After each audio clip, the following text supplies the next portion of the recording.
sound is strong this morning. A lot of questions on my mind. Is to humorous. Do we care? Do we worry about the way this world is going? About the million things I still.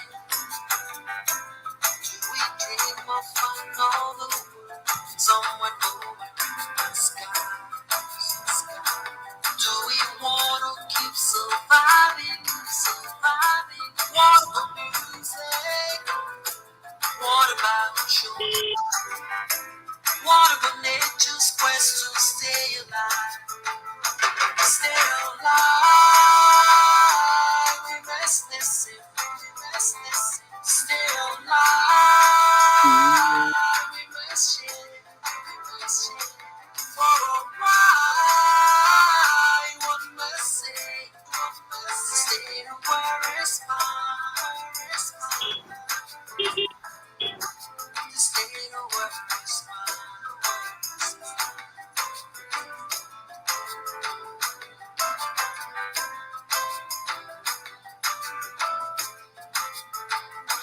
And now every action, say every day, no one wants to be weaker,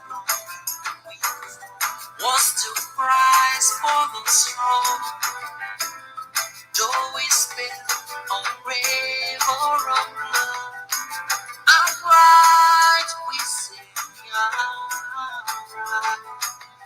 If history has taught us no lessons, is that we need to teach our children. Will forever be the strongest? What about music? What about children? What about steps and poverty? Stay alive, we must listen, we must listen. Stay alive, we must share, we must share. For a while, one must say, one must stay where is mine, stay where is mine.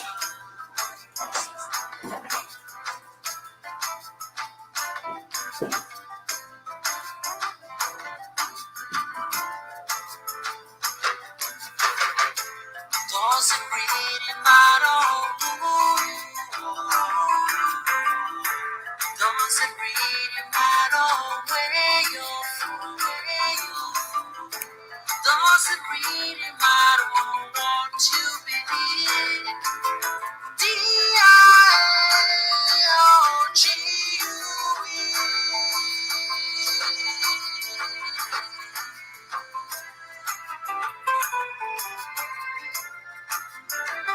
Wonderful music by Peter Cole. This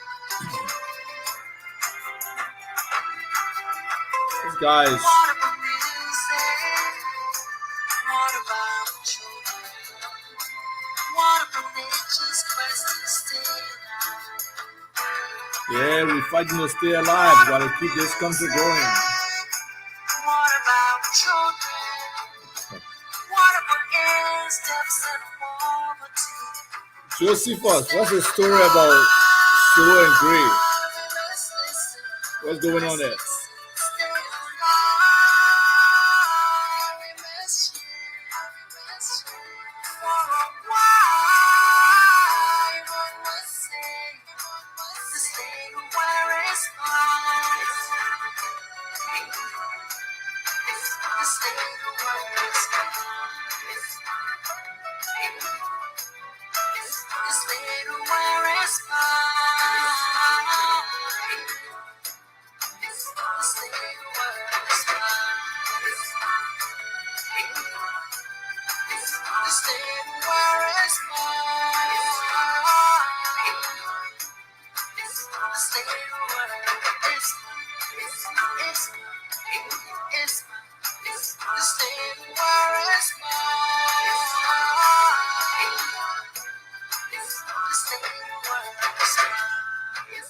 Woo! Wonderful.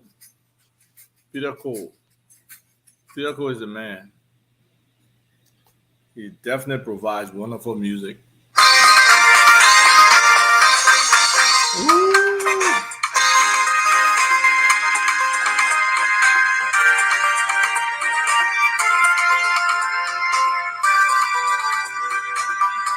You should check out Peter Cole. His music is deep.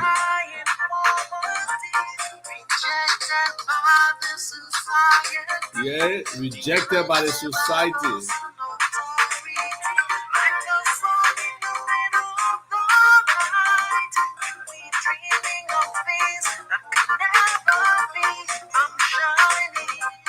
Welcome, folks. Josephus, excited. Desire well. Wonderful. So Jamie, Moba, you back? Yeah, internet.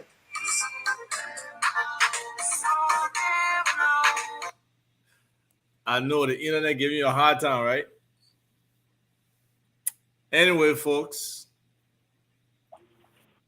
we want to say Yeah, for kind of tough. It's good raining here. afternoon, good evening for some who are all the way in China. Good morning, India. Good morning. We're just excited to be here. I am Moba. I don't know about you. What's up? Mm-hmm. Good evening from Monrovia. Okay, that's what I'm talking about. So set the table for us today, Moba. You know we've been away for a while, but now we are back. The vacation is over. The fun times are over. We're here for the long haul and the stretch now. So we got to make it worth the people while. Well, what's up today? I mean, generally Monrovia has been wet. You know, we are practically at the peak of the rainy season in Liberia now, with the climate change and everything. So a lot of rain has been pouring down lately. But things are good here. A lot has been happening while we were away. We're not even be able to capture most of the things that happened while we were away. Because they are Too much stuff. But talking about climate change, I heard the public works minister say that because of climate change, now they got a big hole over there that they can't win. I mean, so that looks like they were living in the 18th century and they just saw themselves in the 21st century, and they did not take into consideration the fact that we have climate change around. I mean, it's just ridiculous some of the things people can say. Yeah, but anyway, so how is it from your end? I'm wonderful, man. In person, but in mind right now, I'm in mourning. Most times, Mama, I prefer the living. I don't. When people die for me, they're just gone. But in this particular instant, this friend of mine, Daniel Mannion, he passed away yesterday. But he was in the process of doing some great things. So uncharacteristically, it's really bothering me that he would lose such a gentleman, a real patriotic Liberian, a guy who cares. And you can see I put up a couple of posts, from like I want to say about 10 years ago, he had this vision to build a school. And he just decided to start, and he was making progress. And then about like 3.5 years ago, when the whole Katie Mueller or Myler stuff with that alternative learning they were bringing to the country and all that stuff, somebody like Daniel, who was doing some practical things, could not get any support. So I did that post, to say people like that who had a boy toys playing around with our country's money, to say they bring it, shifting the paradigm on education when we don't even have the fundamentals. It was just crazy. So we followed Daniel, we worked with him, we supported him. He really got to this point where he has a school, nearly 400 students, These last two WAG exams, they have done great. And he was just optimistic. He was actually in the process of sending a container right now. And, I'll probably read the um, a message from his cousin and himself on his Facebook page in terms of the materials that he had collected and he was shipping, the pictures of the shipment. And I've loaded containers for Liberia, man. I know how much work it takes, especially if you're not gonna pay people to load that 40-foot container or that 20-foot container. It takes commitment, it takes energy. You have a short time to load that stuff. You gotta have all your materials, all your supplies, everything you're shipping all there. So, for somebody like that, after that, packing that container and then, having a heart attack and we lose him is very painful. So, for all those people who love education and think it's important, and we'll share some of the images from Daniel on the, on this show later on. Let's see what we can do to ensure that his legacy continues, because his model was something that we're looking to replicate in other places. It was in Monware, near Bojize town, and eventually that model was going to spread to other places. But it really talks about the commitment of some of our, fellow Liberians who are not recognized for what they do at the time they are doing. Well, I just hope Daniel is able to get the right recognition. I hope his family is able to get the right support. This is a guy who worked in the California education system at a high level on the financial side, but he saw the education side and saw the need to bring that to Liberia. And when you hear his story, him talking about it, it's really, really touching. That's what I can say for now. But I'll turn it over to you, and then we can get into the show, and then we can find some of those different aspects that we can share about Daniel at the end of the show. Definitely. I want to say sorry to you, you and the entire family of Daniel and everyone else who personally knew him or had been interacted with him. I didn't know him, that well. I followed him on a talk show recently, and that's all I knew about him. But since he passed, quite a few very well-placed Liberians, including ABC and Christopher Neal and others, have share a lot of light on the great work he was doing. And I mean, he was a great Liberian. Unfortunately, he died, doing something that really meant a lot to him. And just want to say peace to his ashes, and we hope the Lord can console his family. And that, I mean, hopefully the government can try to keep up what he. Stop being I funny, just want government. I just want to say that. I know I know it makes little or no sense to even say it, but I mean, honestly, his vision is something that should be kept alive, as you said. But anyway, a lot has been happening here. Uh, Quite a few things that I think we should talk about. Primarily, this whole pension thing that was passed by the Liberian Senate that will give legislators 50% of their gross. I mean, it says their gross, you know, income or salary while in position. And by the way, additionally, that was going to increase based on the length of time, a sitting senator stays in the legislature.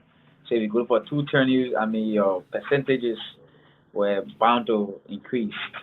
But the House of Representatives actually rejected that bill coming from the House of Senate. So, I mean, practically we'll talk about it and see what we can pick from there. We also talk about a quick reminder and questioning of President Weah. Since he announced the suspension of Nathaniel McGill, Serena Schiffers, and Bill Torway, and informed the country that they will be undergoing investigation, we have not heard of any investigative committee being announced or set up. To date, nothing has been said by the Liberian presidency or by the Liberian government or anyone that is highly placed with and with some authority to speak to the matter. So it's just been Nathaniel McGill going around and having pastors pouring anointing oil on his head and praying against America and yeah. Okay. So we'll look into that, and then we'll also look at the statement coming from the former vice president. He has distanced himself from, the notion or the information going around that he, the United Party will be picking Yomli Kanga Lawrence as vice presidential candidate under Mr. Bakai. So the United Party, through Mr. Bakai, has essentially distanced themselves from that. And then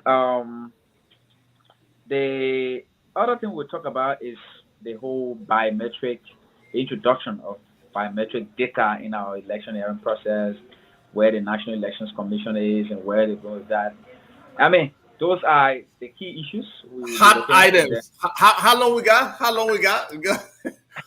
Each of those items I could just personally take like an hour to talk about, but we gotta make it short. So we gotta be time sensitive here for our people. at least 15 minutes each will be All good. right, we 15, 20, that should be good. So okay, let's kick off the first topic.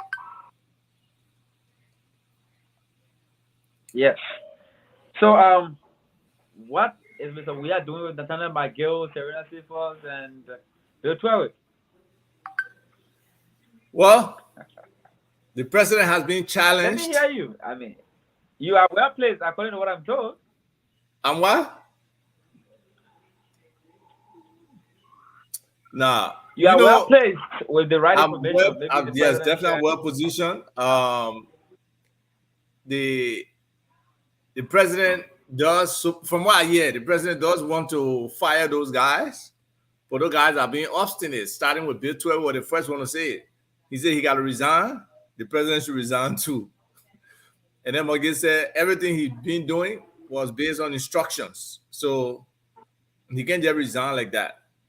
But I doubt if somebody like McGee can come to the public and make that kind of statement, especially when he basically in a Al Jazeera interview denied doing anything and saying there's somebody else out there named impersonating him, somebody named Matai McGill, But sometimes I don't know, is ignorance or somebody like McGill thinks everybody else is just stupid.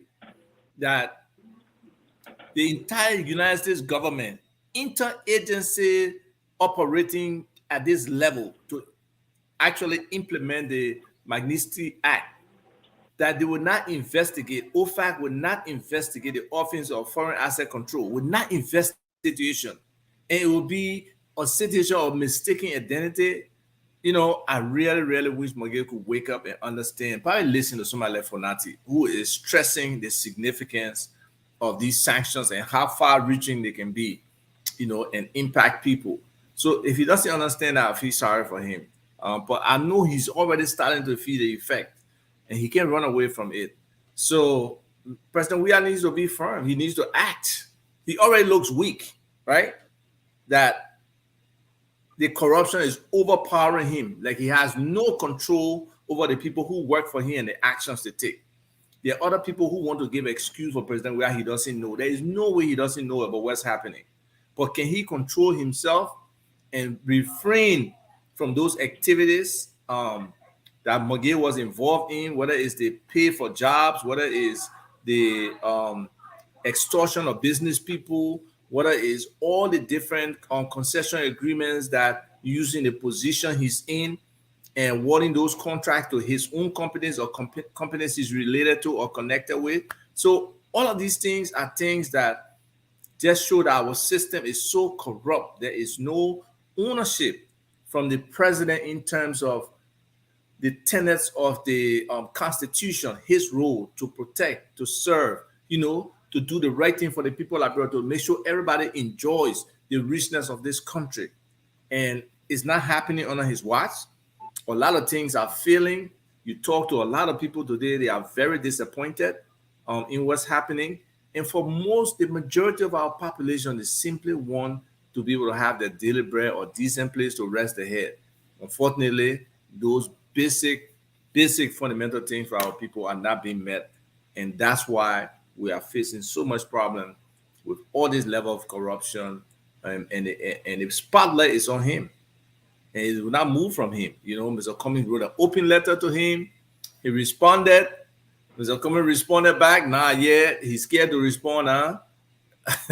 and he's sending surrogates to respond for him. But look, notice Mr. Cummings will not deal with surrogates, will not cloud the space. Mr. Weah has directly responded and he said they should take the debate to the people. So the debate between he and Mr. Cummings in the public eye. He needs to step up now and respond to some of these things that Mr. Cummings, he has not addressed the issues that Mr. Cummings raised. So to you, Maba. I mean, okay. Firstly, I want to say it is not out of ignorance of my speaking. It is a direct mockery of Mr. Weah. I mean, whatever Michael says, particularly talking about the fact that he believes, the Americans mistook him for someone else. It's preposterous and annoying. But unfortunately, those things go back to Bright George Weah's government, and George Weah does not even have a clue about the repercussions of these statements coming from McGill and others. The Americans know quite well that Mr. McGill is still using his connection with the government and with the president to pay pastors to come and pray for him.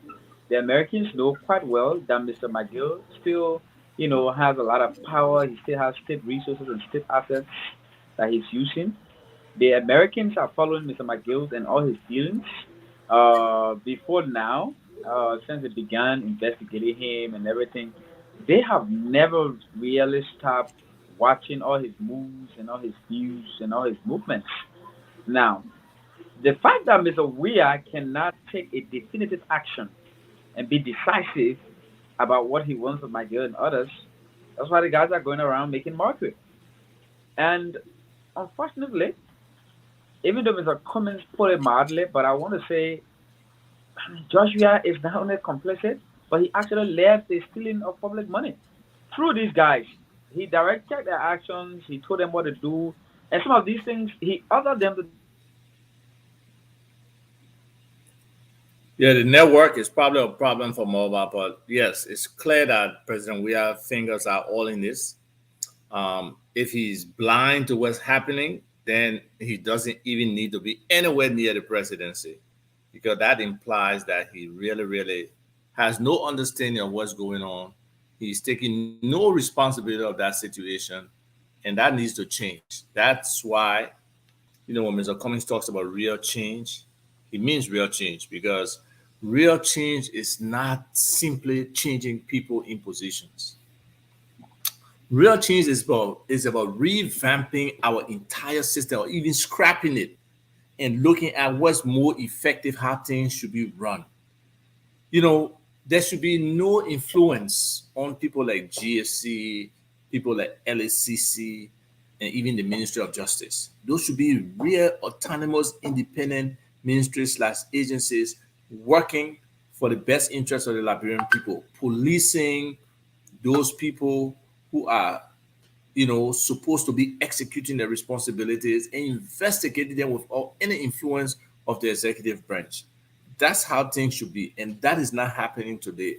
A lot of people have the mandate, but they don't execute the mandate. Mobile, we understand you're having some technical problems. Hopefully, this time, you'll be able to stay with us, because this topic is important. We really want you involved. So hopefully you are there and you'll be able to, come up and, participate as we expect you to. But notwithstanding, the issues that we are raising here are very critical. Um, President Weah needs to step up. We have, opened this whole issue on who's responsible here. And we believe there will be more sanctions coming. Even if no more sanctions come, it's very clear where this government is with regards to good governance, accountability, transparency, and non-corruption. They are like double faulting on all of those, not just faulting, double faulting. And it's necessary that Liberians wake up. Liberians have to choose where they are today versus where they are, where they were, what, um, 2017 or before, inauguration in 2018. They got to see how they have progressed. not just only individually, but collectively as a people. Where are we? How are we moving forward? What is the vision? So if the people cannot be convinced that they have a future with this government, they should be looking at the options out there and who has the best ability to lead us out of this valley that this CDC government has dug for us. So it's important that we are responsible. It's important that he suspends those people, or sorry, he suspended them already, that he fires those people because they operate at his will and pleasure. Because right now it's simply his pleasure. But where is the investigation, right? He said he was suspending them and we're going to investigate. Who are investigating what Maggie and them did? I'm sure the US people did not just do this in a vacuum. They had to tell Mr. Weah, look, these people who are working for you, are the actions they have taken that are contrary to this Magnitsky Act. So this is why we are doing X, Y, Z. We accuse Maggie of this. These are the things he's done to validate that accusation. We have alleged that he has done X, Y, Z, and these are the specific actions he took. So these people have proof. And Maggie and them, they have been careless, very careless in how they executed, their criminal intentions around this country. And even the people who he worked with, okay, he was screwing some of them as well, So corruption is a virus that has consummated us, overtaking us totally. And, to a large extent is raw stealing. You make it sound sexy when you say corruption. It's just stealing from the people. And until, we can stop that bleeding, that economic bleeding that we're experiencing, and put in systems and put in accountability systems that can hold people responsible for this stuff, nothing happens. So President Weah needs to act. He really, really needs to act. He needs to fire those people. He promised to have acted. So why is he acting? I mean, again, President Weah runs from the issues. He can probably help create them in the background, but he runs from the hard issues, and he needs to, step up and really, really make that happen. So we can't dwell on that. I think it's clear where we are on our position. The president has failed the country. He has made another promise again that seems to be in failure mode. He's not ready to make the tough decisions as a head of state. And it's not easy being president. It's not easy being in that position. Nobody should assume that the presidency is an easy thing. But you can't run away from it when you're in a position. And that's what Mr. Weah is doing. He's running away from the real responsibility of the presidency and only enjoying the glamour and the other parts of it. So, Moba, we can have your picture, but we'll settle for you looking smart in your glasses and your, in your blue jacket. So, what's the next topic? Yeah, go ahead. Yeah, unfortunately, I really.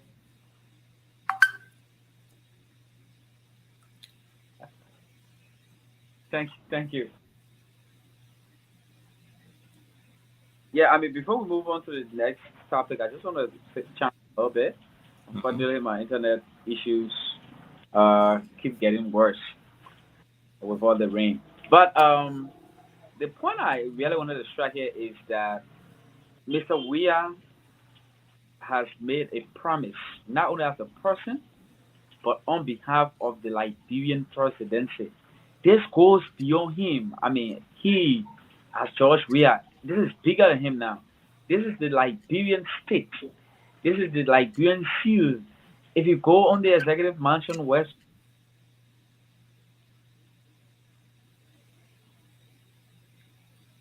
We got a 4-day network. If you go on the Executive Mansion website, what do you see?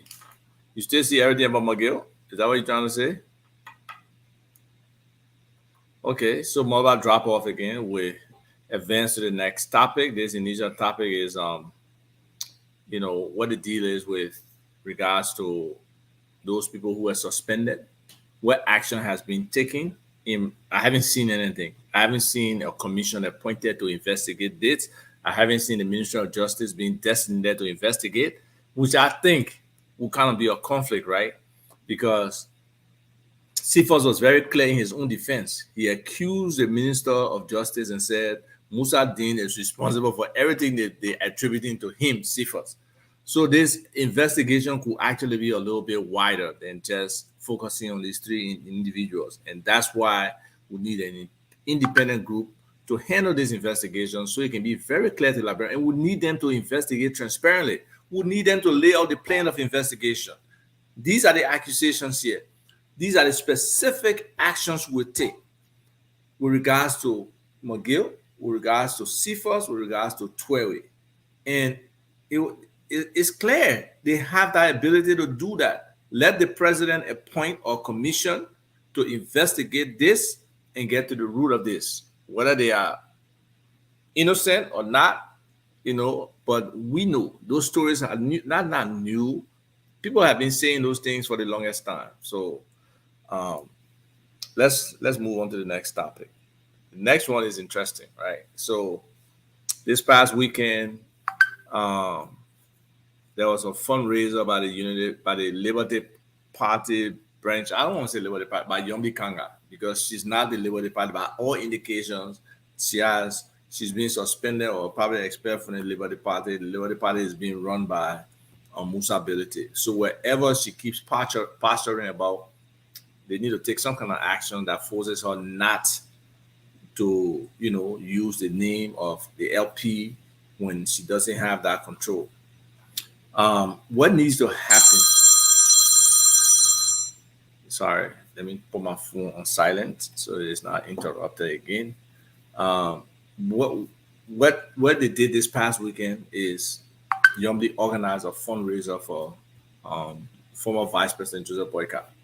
Invited him there, and then many of her supporters were wearing T-shirts that said, Joseph Boyka and Yombi Kanga were the ticket, and it caused an uproar because some of the ALP people, the All Liberian Party, whose standard bearer is Bernard Ure, and who some believe he wants to be Vice President of Boyka, were really upset that the Vice President already made a decision. And supposedly there is Prince Moye in the background who is positioning to be Vice President to Joseph Boyka as well. So with all these things going on for Yombi to assert herself as the candidate, and Mo Ali, the former Secretary General for the Unity Party, to make a statement, and I can read that statement based on what's in the paper here, where he said, "We are not ambivalent, we are not ambiguous, and we know exactly where we stand. The T-shirt tells where we stand, and that's on, period." So basically the T-shirt was Joseph Boyka and Yombi Kanga. And in response to that, the Unity Party standard bearer had to say something. Normally Papi don't let it talk, but in this case, he had to do something, and he distanced himself from the speculation that Yombi is the candidate of choice. So they released a press statement where he tried to clarify that his presence in Buchanan was solely for the purpose of fundraising, and not to say it was a debut of the ticket.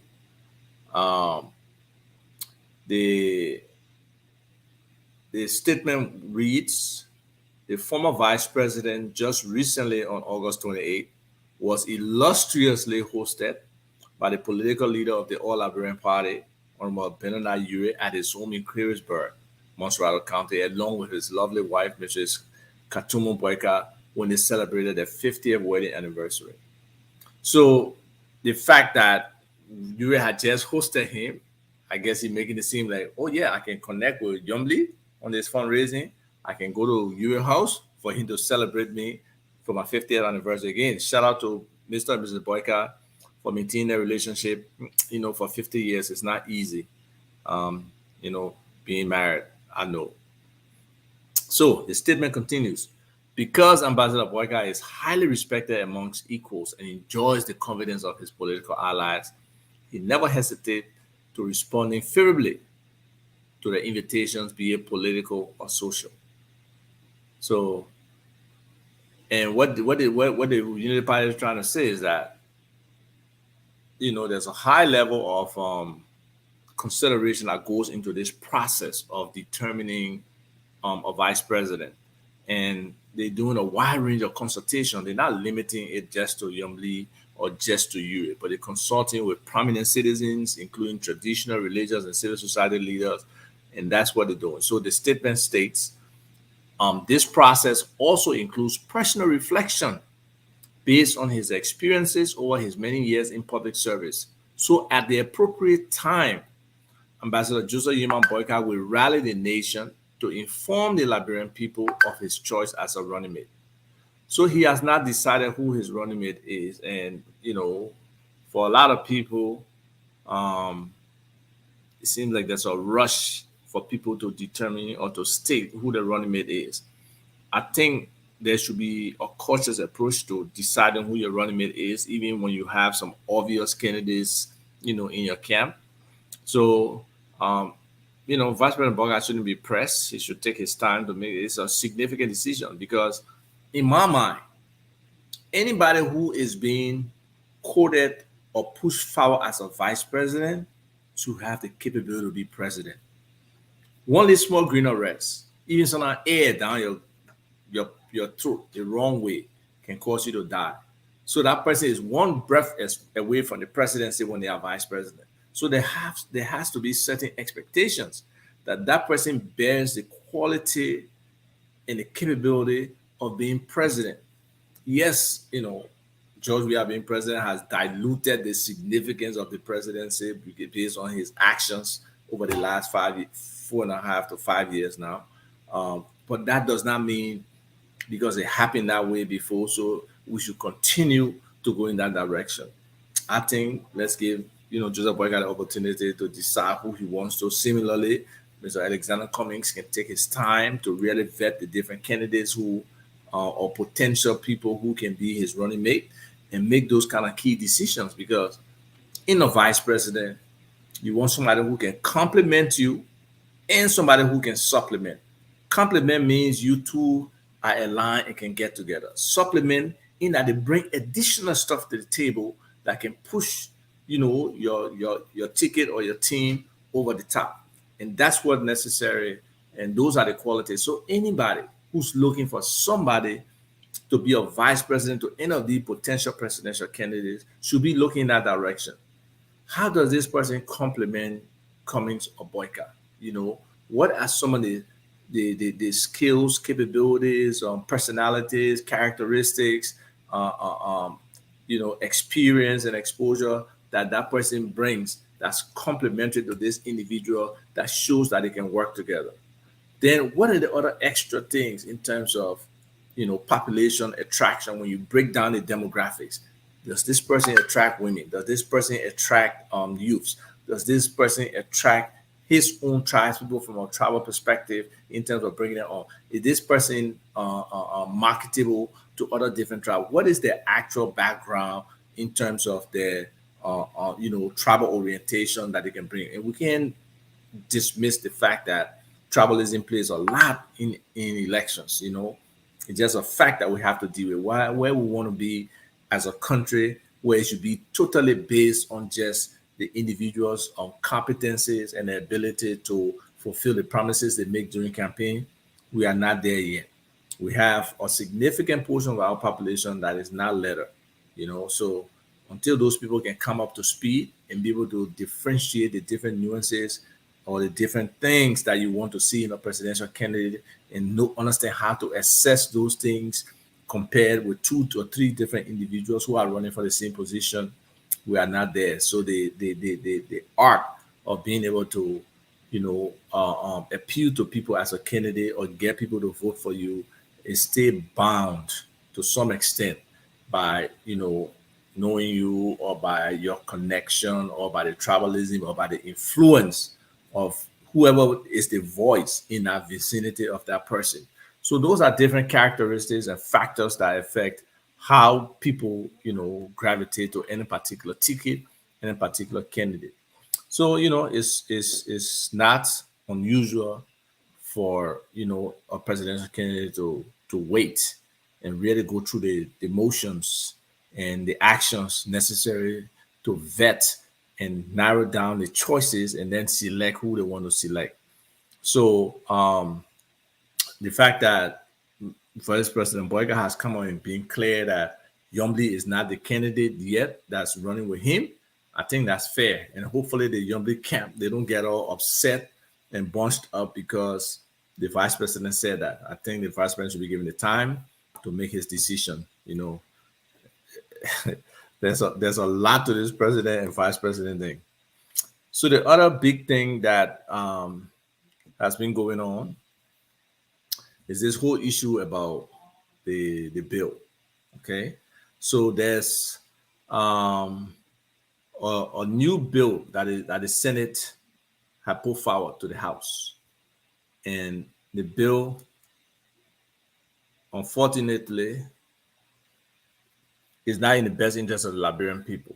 So it's couched an act adopting an integrated pension and benefit scheme for certain categories of officials of the government of the Republic of Liberia, and to repeal and or amend certain provisions of Title 19 Legislative Act, Title 12 Executive Law of Liberia, and Title 17 the Judiciary Law.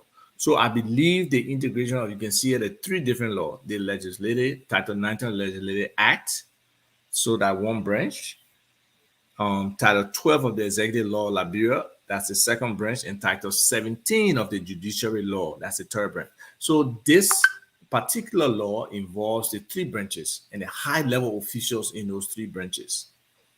And they say, whereas Article 34K of the 1986 Constitution of Liberia empowers the legislature to enact laws providing pension schemes for various categories of government official employees in accordance to age and tenure of services. Whereas, under current arrangements, pension information for the categories of officials covered by this act exists in fragments at different locations, like I just demonstrated based on the laws they are looking at repealing or amending, you know, from the three branches. So they're trying to centralize this, which is a good thing in my opinion, you know.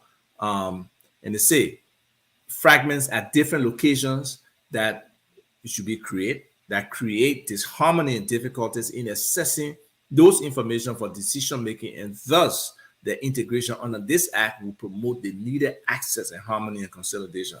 That part I agree with. Whereas this act will help address current gaps and shortcomings in existing pension laws for the categories of officials covered here under, as well as make necessary and proper adjustments that holistically address those gaps and shortcomings. That part there, I think they got that part wrong. So essentially, they said the short title, they actually cited as the Integrated Pension and Benefit Scheme of 2022. So they worked together to put this act together in terms of the Senate. And what has happened to a large extent is they have presented a pension scheme, and we can just look at one or two of it. Let's look at it for the legislature, pension and benefit scheme for members of the legislature. But you know what? I think I should share my screen just to be fair, because some people prefer to read along than to just listen. So let's share the screen.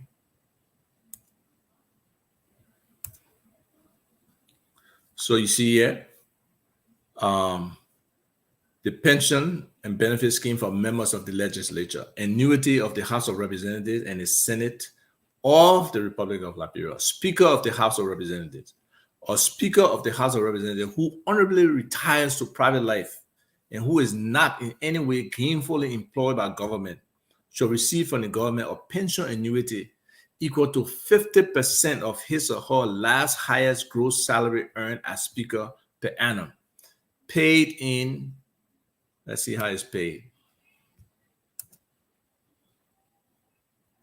So the flow is not correct, but let's look at the President pro tempore, because somebody copied those documents.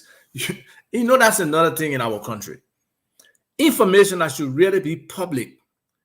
This should have been an act or a bill that should have been in the public space from the inception. Once it got to the floor or it got to committee, it should have been shared with the public. Let the public go through the bill, express their opinions, express their agreement or their disagreement with portions of the bill. But we'll look at here because some sections are missing, but this section probably covers basically the same thing. Section 2.4, the president pro tempore of the Senate. A president pro tempore or a former president pro tempore of the Senate who honorably retires to private life and who is not in any way gainfully employed by government shall receive from the government a pension annuity equal to 50% of his or her last highest gross salary earned as president pro tempore per annum, paid in equal monthly installments. In addition, she shall be entitled to a personal staff. Now, this is somebody who is retired. They'll be entitled to a personal staff and facilities for the remainder of their natural life. And the amount allowed for this purpose should not be more than 25% of his or her pension annuity per annum, provided that he or she has served as president pro tempore for a minimum of 4 years. So what it's saying is you basically getting 75% of whatever you are getting. So if this person were making 100,000, and I know our lawmakers make way more than that, the president pro tempore of the Senate is making like 200,000 plus. So let's start with 200,000. So what it's saying is on a monthly basis, what he'll be getting, on a yearly basis, he'll be getting 100,000. Then he will get an extra 25% of that, which is 50,000. He'll be getting an extra 50,000 to pay for his staff in whatever facility, meaning probably his house. So just imagine a retired person is getting $150,000 on an annual basis, and that's for the president pro tem. So let's just kind of put that in the parking lot. So members of the Senate, those 30 people. So for them, they will get 30% because they say excluding the president pro tem, a person who has been elected a senator and who has served 12 years at the Senate, meaning one full elective term, and 3 years in any subsequent term. So you can serve your full term for 9 years, and then if you get elected again, you can serve 3 years or maybe another election cycle because they're quick to change them because they can mess up the whole time. You get elected afterward, after they now try somebody else, then you do 3 years, so that's 12 years. So you got to serve for 12 years. You got to honorably retire and who is not in any way gainfully employed by government shall receive from the government a pension annuity of 30%. So for many of those senators, I believe they're making 120,000, 30% of their last salary, that easy, $36,000 that they will be getting when they retire, right? And then if a member who has retired upon being vested, that is after serving for 12 years as a senator, is again elected for another term, he or she shall receive from government a pension annuity equal to 50% of his or her highest. What kind of nonsense is this? Oh my God. So if you did 12 years before and then you get elected for another term, then you're entitled to receive 50% of the highest gross. I wonder if people did the math. You see, for any law that's passed, you should do a cost-benefit analysis of that law. What does that law cost the Republic of Liberia or the people of Liberia? And then what is the benefit of that law to the people? When I look at this law, I don't see that. I don't see the benefit for the Liberian people. I see the benefit for a select group of people, but not for the majority of the people. So the same thing for the Speaker of the House. He gets his 50%. Oh man, this is horrible. For the president. Wow. So the president, even now, this is just crazy. So let's read the president so you can understand. The president or president of the Republic of Liberia, who honorably retires to private life and who is not in any way gainfully employed by government, shall receive from the government a pension annuity equal to 50% of his or her last highest gross salary per annum, paid in equal monthly installments. In addition, she shall be entitled to a personal staff and facilities for the remainder of his or her natural life, and the amount allowed for this purpose should not be more than 75% of her annuity per annum. So the last time we checked, supposedly the president was making nearly 400,000. But let's make it easy and count to 200,000. If the president was making 200,000, and they're gonna give him 50% of that as his salary, right? So that 100,000. Then it'll give him 75% more of that. That 150,000. So the man making 200,000 before. In retirement, you basically giving 250,000. How stupid can that be?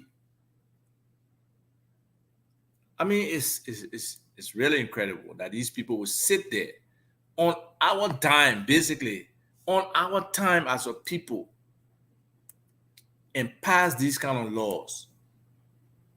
You know, it's just really sad. Really, really sad. Then the government, the vice president is 50-50. So this is essentially, you know, this law is a joke. This law is really a joke. And I'm happy that, you know, the House was able to reject it. You know, they voted. I saw an article where they had their hands up and they rejected the law. So it makes some sense for them to reject this kind of stupid law. It is not in the interest of the Liberian people at all. And it is just unfair that these guys will sit down and concoct these kind of ideas to extort from the Liberian people. They just had the issue with $45,000 each for new cars. They had the issue with the $30,000 each. I mean, did the people elect these guys just to be the only people benefiting and enjoying from our people? How unfair is that? The Liberian people really need to wake up. They need lawmakers who would not be selfish, who would not focus on only themselves in this position and just look to benefit.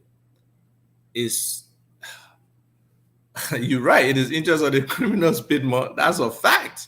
So, you know, Funati Kofa and the rest of them who kind of stood up in the House of Representatives want to say thank you. You know, but we want this to be consistent. We want this. We hope this is an epiphany, meaning, you know, some kind of new awakening. You know, some kind of new mindset that is being created, that our lawmakers will seek the interests. No, the president of Liberia is not making $90,000. Trust me, I can show you this current budget where they hit the president's salary because they don't want people to know. But the previous budget had his office making like more than 400,000 per then. There's a line there that tells you indirectly what the salary of the president is. If I have time towards the end of the show, because I don't want to hold on the flow, we'll bring up the budget, the previous budgets, so you can see the civil servant portion of the compensation that tells you whoever is in that particular office what they're supposed to be making. So yeah, Miata, hopefully the House heard the complaints from the people, and that's why bills are, that's what you do. You test the environment. You put the bill out in the public space. That's what they do, and provide inputs from experts and from regular citizens, because people do have ideas about these things. You know, you can't allow your people them to to just consistently suffer, man. It's like there's no hope for Liberian people. We need leadership that gives the Liberian people hope, because at this point it's like nobody fighting for them. They elect the lawmakers who are supposed to advocate on their behalf, who are supposed to provide oversight, and who are supposed to make laws. Where's the representation? Where is it? You're making bad laws that only benefit you.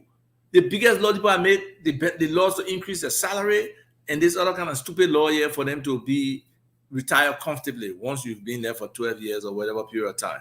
That's crazy. We can't have that. Liberian people need to really wake up and understand.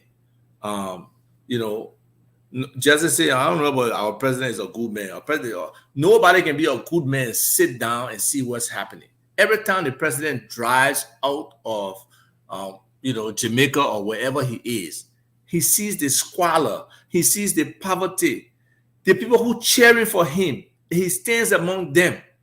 He can see them. Thousands of them in only slippers. Can you not see?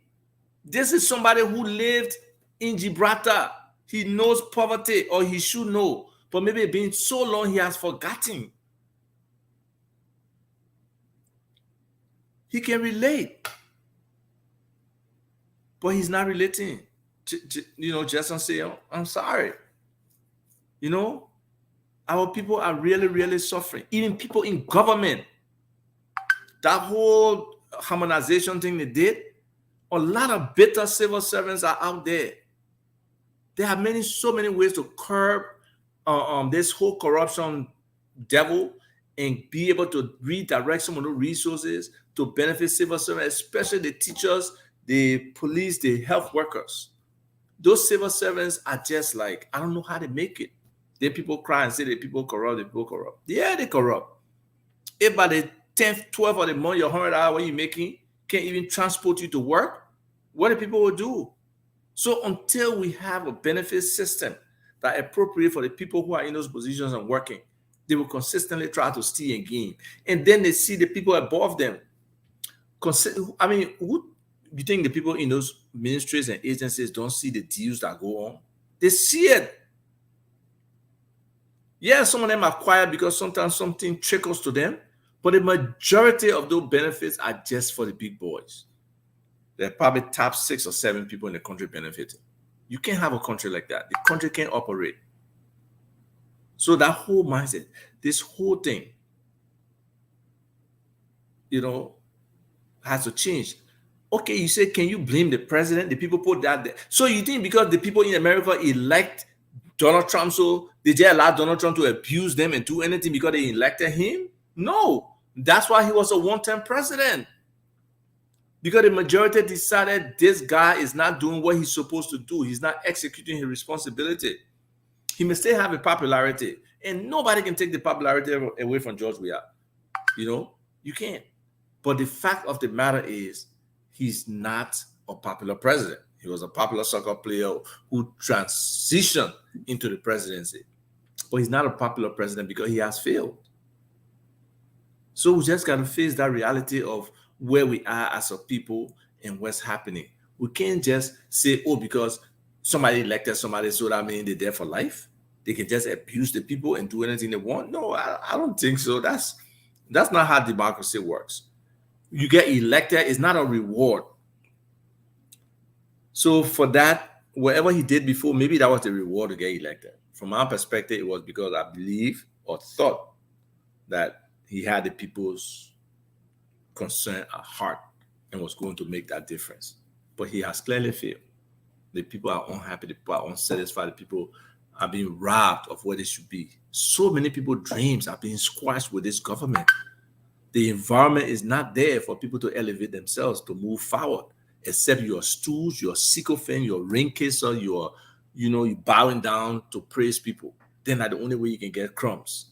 That's not how a country is supposed to be. That's not how a government is supposed to operate. Where's the merit? Where's the competency? Where's the capability? That's absent. So, folks, just I don't care what kind of excuse you give for the president, it can't work. Don't blame those around him. No, it's not around him. It's George Weah himself. It's George Weah himself. It's not people around him. You can't just be adapting the characteristics of people around you. You can't say you're not seeing things. You can't say the Americans have not been telling you. You can't say you don't know that people at the Ministry of Health were stealing the Global Fund money. You can't say you don't know that the people at the Ministry of Finance were using money for other purposes, for different purposes. You can't say you don't know that Road Fund money was used to probably supplement salaries and to do other things. All those things are things. So if you just say the president is blind, deaf, and everything, then maybe I can agree with you. But I don't see him read 2-hour speech. Right? State of the Nation. So you're reading all that nonsense. You're not comprehending what you're reading. That most of it are nonsense. It's not true. Come on. So don't blame the people around the president. Yeah, blame the president himself. he holds that responsibility. When we're in opposition, we didn't blame the people around Madam Ellen Johnson Sirleaf. We blame her. And that's why the CDC came to power, to change those things, to make a difference, to be different, to provide for the people. Bit more. Okay, Jason. Jason, say I'm glad I was able to convince you. Okay, so thank you. Yeah, I mean, but how much can we emphasize it, Pitman, in every respect? Whether it's the education system, whether it's the healthcare system, whether it's taking care of the youths, and that is what should have been a key focal point of this, CDC government. The youth brought the government to power. But most youths in Liberia today, they don't see the way forward. What's the opportunity for them? What's the provision for them to expand themselves? Where's the entrepreneur opportunity? Where's the academic opportunity? It's missing. And you got to look at the future. You can't be trying to bring companies in just to get money from them, but not for them to be able to create jobs for your people. No, that's more than selfish. That's wicked. And that's what McGill was doing consistently.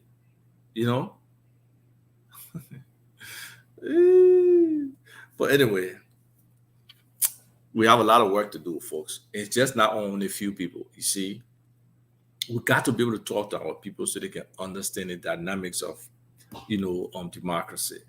They got to understand there's something called a social contract between this government and them. That there's certain things the government is responsible for. The government will collect taxes. The government will, make all the concession deals and agreements and stuff like that. But the government has an obligation to protect them, to create opportunities for job creation, make it a friendly investment environment. Okay? There's some people in a society, I don't care what society, who need a social safety net. The older people, the people who have limitations, whether it's mental or whether it's physical, the need for society to take care of them. Okay? So there are social good requirements. Then there are the basic necessities of like the water, the water, the light, the other stuff. All those things are necessary. And if we don't have a government that is looking holistically at the picture to provide for its people, we have a failed group of people who are leading us. I don't even want to call them government. So that is the case. We'll come back to all the comments. We are getting some real nice comments from people here today. So the next issue, which is very critical that we need to discuss, is the National Elections Commission and where the National Elections Commission is with respect to, the whole election process. The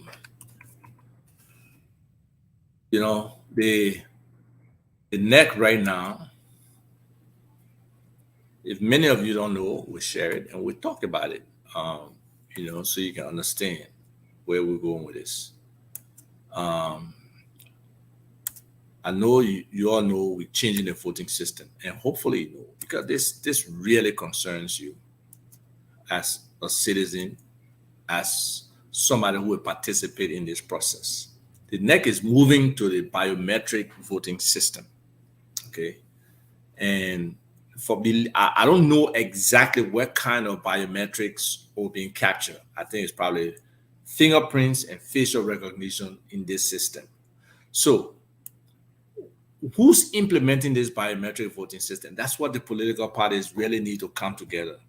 I think they have some kind of IPCC, inter-party council or something like that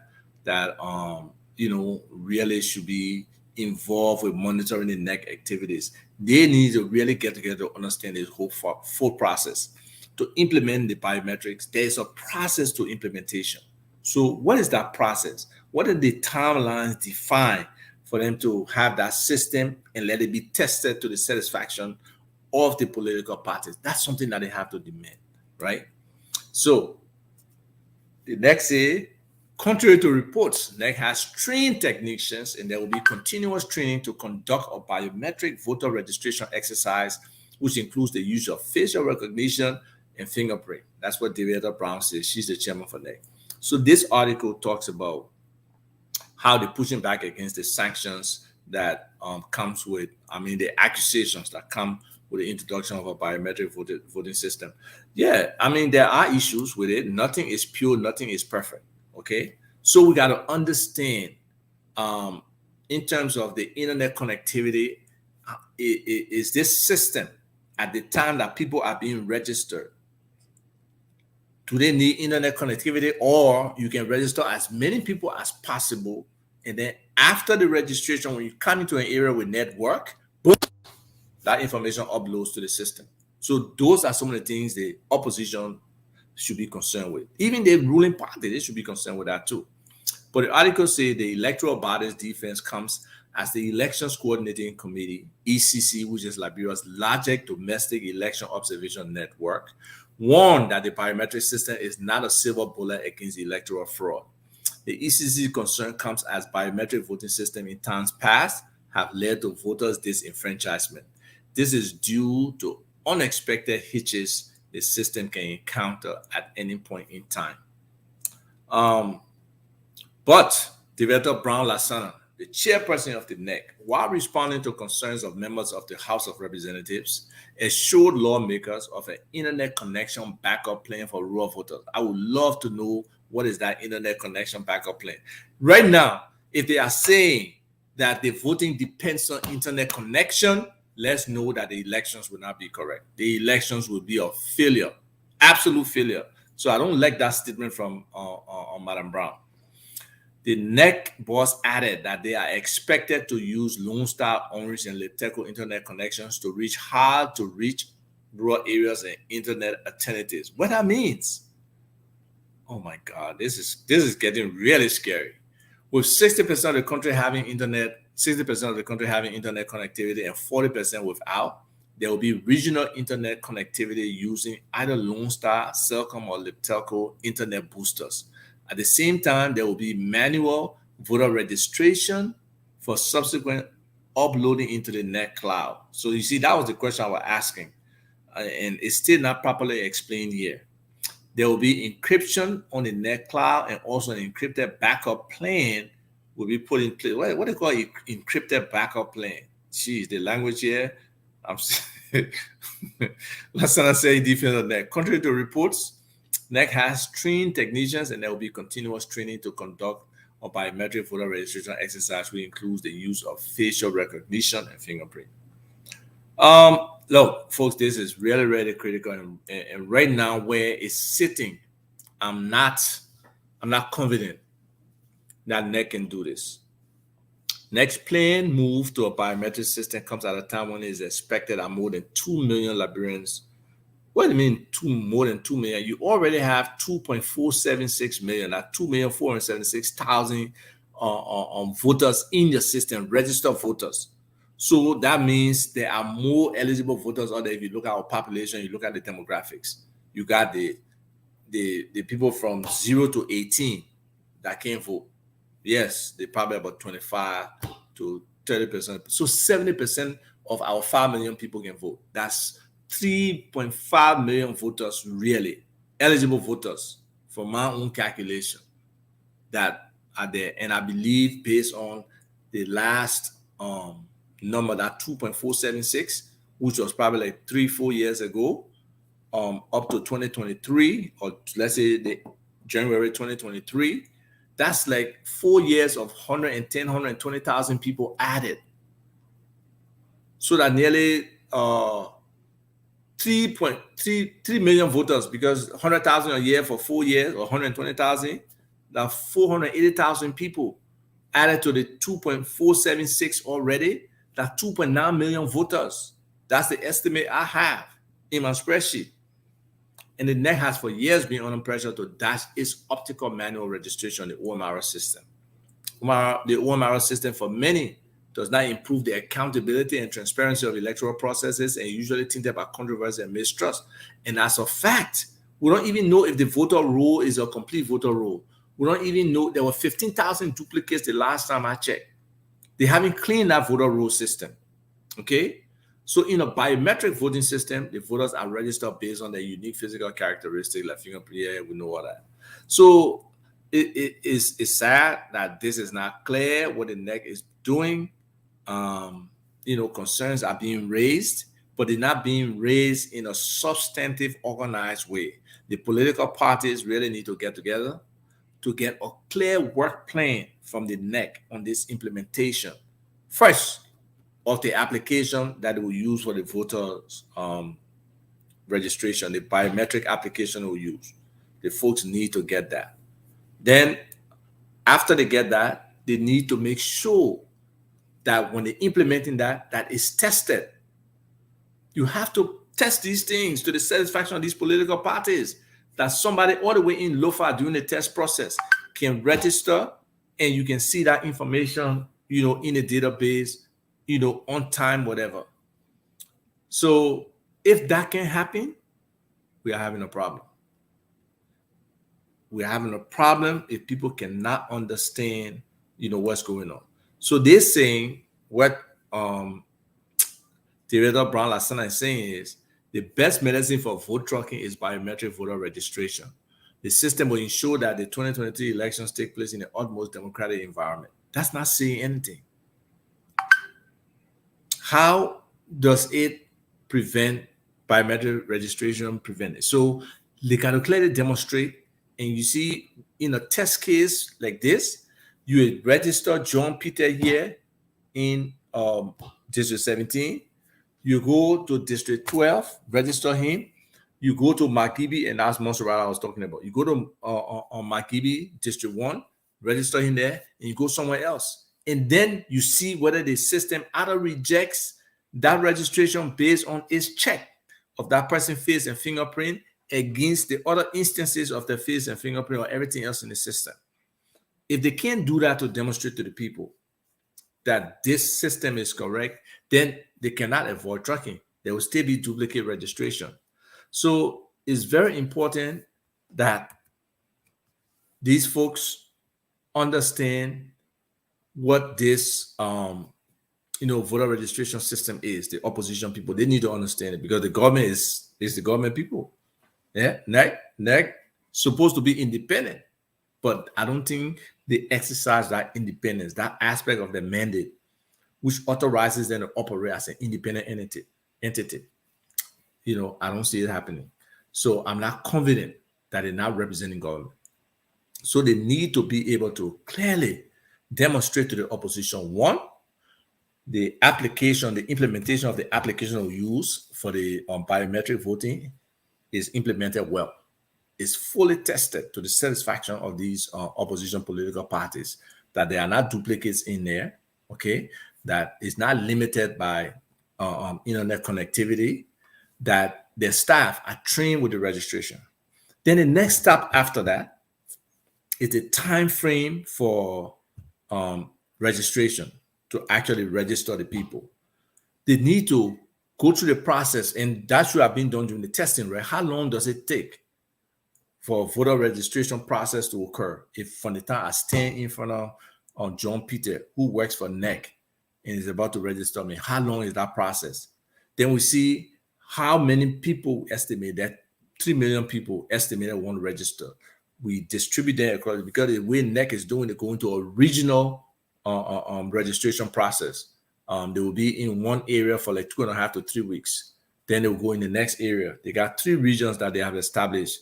And, it's just scary, because I don't think that regional thing should be, it should be consistent, because this is a new process. This is your first time doing it.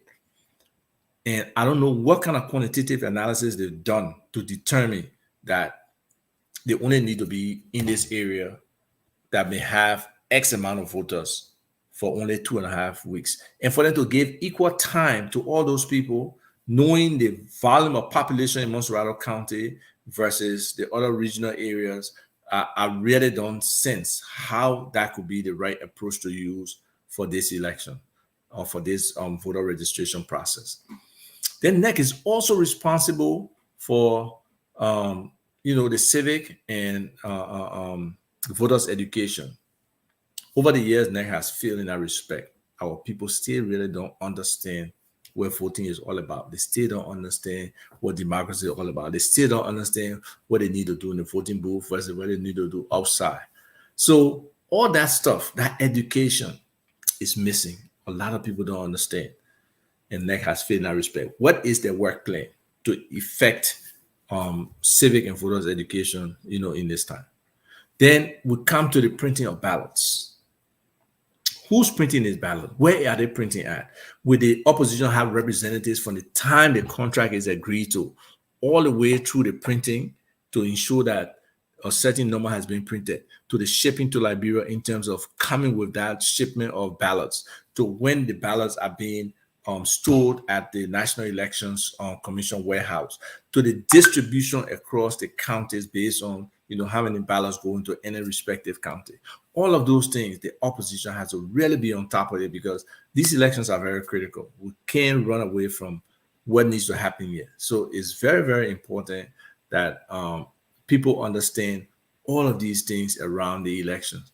Then the actual big day, the election itself, how are these people, because they will take the ballots there in the morning? Will the opposition have coverage? Will the people be there on time in the morning when potentially ballot boxes are stuffed when they're not there?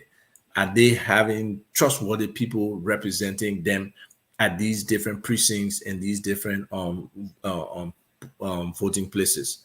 So all of those are things that the opposition need to collaborate and work together on. So, we have this whole thing where people really believe that the opposition has to be one. It makes no sense to demand that. This is a democracy. People have ambitions. Different political parties want to be the ruling party. Yes, it's great to say, oh yeah, let everybody join together. But that's not democracy. Democracy is people having the ability to have their own agenda and sell it to the voters and pursue them in that direction. So it's okay for Unity Party to have its candidate, for ANC to have its candidate, for Gonglo and LPP to have their candidate, going against the ruling party, the CDC, with their candidate. But it's important that the opposition work, because we want free and fair elections.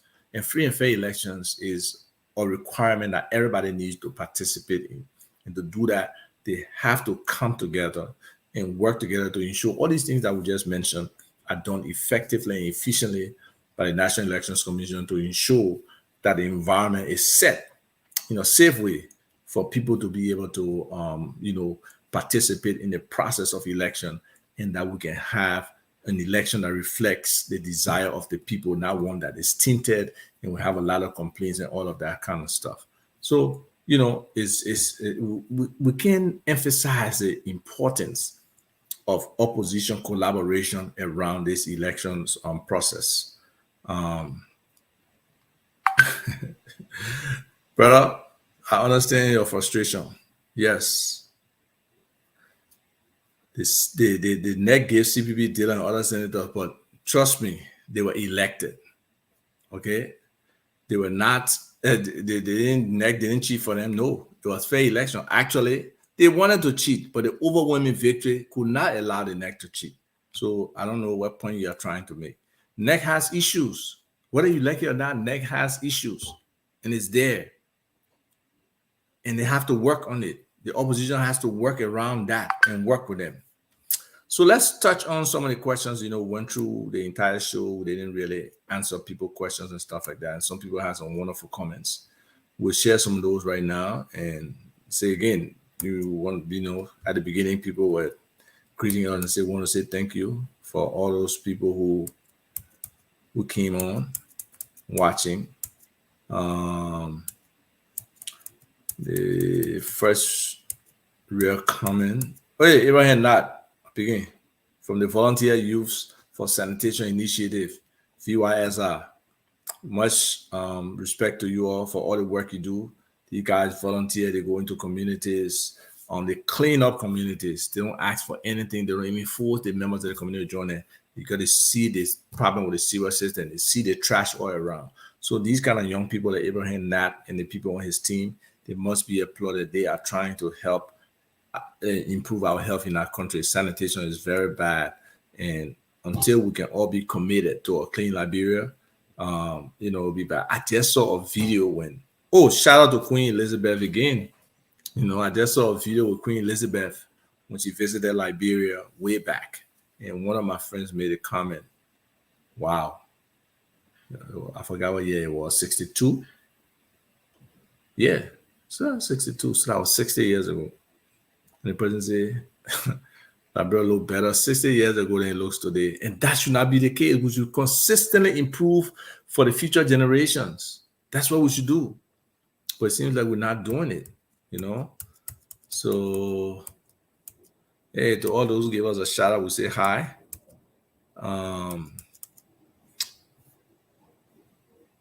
Okay, so let's see what the other person said. Our better choice for Liberia is Mr. Alexander B. Cummings. You don't have to leave your political party to vote for Mr. Cummings. Liberia deserves better. Liberia first. Again, that's a fact. You know, there have been different groups, like back in the day, they had seditions for Ellen, you know, and all that kind of stuff. But if, you know, try to look at who's best for Liberia today. Really, we know people love their political parties, but we have to look at the best option, the one that can take us from where we are. We are in a hole. Whether people want to admit it or not, we are in a hole.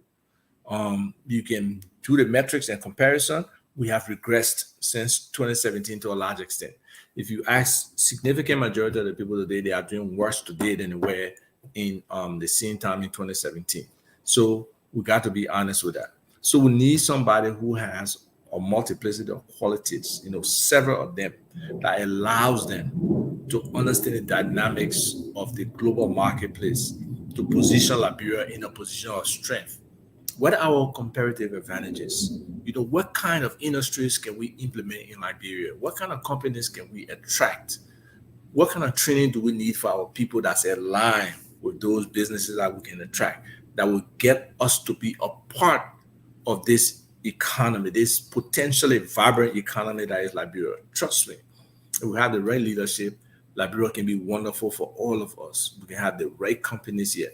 I can share email with about people who want to bring companies to Liberia, but because the investment climate is bad, people can't be wanting to bring business to your country, then you want them to pay hundreds and thousands of dollars before they even earn $1. And that money not going to the government, coming to you as an individual. How greedy and wicked can that be? It's just unfair to the people of Liberia that we have people in the front who's supposed to be advocating for us, advocating for themselves, and trying to take off the top before anything get down to the people. So, you know, that is an issue. What the next one? Yeah, you can stop the book on thinking about stealing. All right. So Moses says, I will have to agree with you. This investigation could spread out. Yet, I will also recommend an independent body. They cannot and should not investigate themselves. That's just a fact. That's simple. You know, if President Weah is serious about this, and how long it's been, more than 3 weeks, he has not appointed a commission to investigate. He's not serious. And what is he investigating? They have most of the information. I'm sure the case files for those 3 individuals has been handed to the government of Liberia. So even the justice minister, of his own cognizance, as a man who's independently supposed to be investigating crime in this country, he should have already commissioned an investigation. But no report, no information. Now, part of the transparency and accountability we'll talk about, it's not just about showing where the money is. It's also about showing the actions. It's also about informing the people of what government is doing. Open government is very essential, and we are missing that. Well, the president said, what is the responsibility of the legislature? Well, you know, nearly every Liberian can say what those 3 primary functions are, right? They got to represent the people who elected them. They got to pass laws for the entire country, right?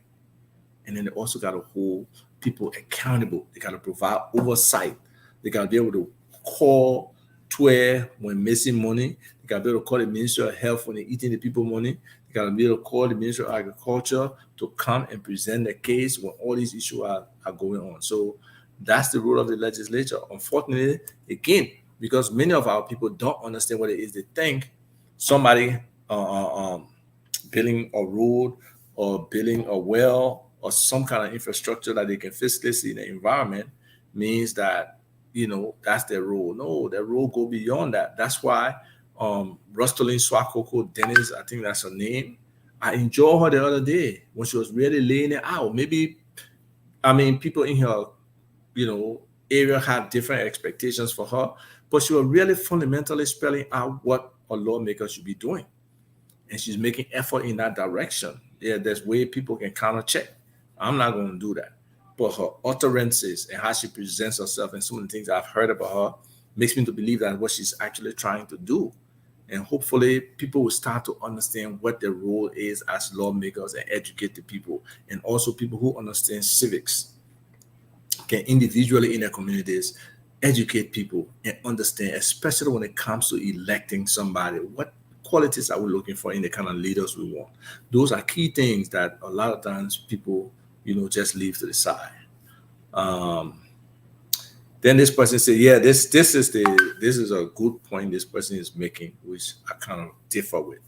All of these infighting are going to cause the Liberian people to decide opposition is not united. Opposition does not have to be united. Yes, opposition has now one body. They're not uniform. There are multiple parties that are in opposition. And sometimes each of them, they want to field a presidential candidate. That does not mean that you just say, oh, opposition scatter, let me go vote for the current ruler. No, especially that ruler is failing you. No, vote for people in the opposition who you think can move the country forward. You see, a vote is not necessarily a guaranteed win. You can hear people say, I waste my vote. No, you don't just go vote for people because you think they will win or because of popularity. No, educate the people and convince them why they should vote for your candidate. Or if you believe that's your candidate, do the work. So the other, to finish the person, I'm wondering if the opposition does not realize this could be a play by CDC to make them look incapable. Well, it's the CDC that looks incapable because they have not governed well. So if the opposition cannot articulate to the people that it's not just about all of being on one page, because we do have different agendas, we do have different priorities within our agenda in terms of the pillars that we want to focus on for development. We may have a different solution to all the different challenging problems. So there's no need for opposition to be one group, one homogeneous group. No, But my thing is the opposition need to work together because there's all the things I lay out about the elections today, from the implementation of the biometric application, the actual biometric voter registration, the civic and voter education, the election process itself, the ballot printing, all of those things. You don't have to be in one party to work collaboratively to ensure that we are creating an environment for free and fair elections. So opposition can work on those things together. All right.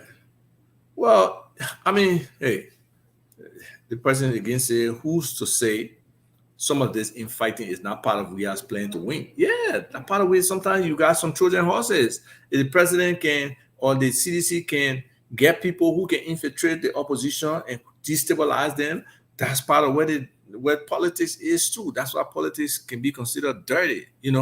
It's not just fair where I'm in my corner, I do my thing, I advocate with the people, and they can't vote for me, and you in your corner, you do the same. No. People use different strategies. Part of this whole election process for government could be like they try to shorten the amount of time that people can register to vote. They try to limit, 3 weeks here in this place, 3 weeks here in this other region, and 3 weeks in the third region, whereas they could have people registering. If you say you have trained people like you claim, people consistently registering throughout the registration period. So all of these things could be strategies by this government to influence the elections process.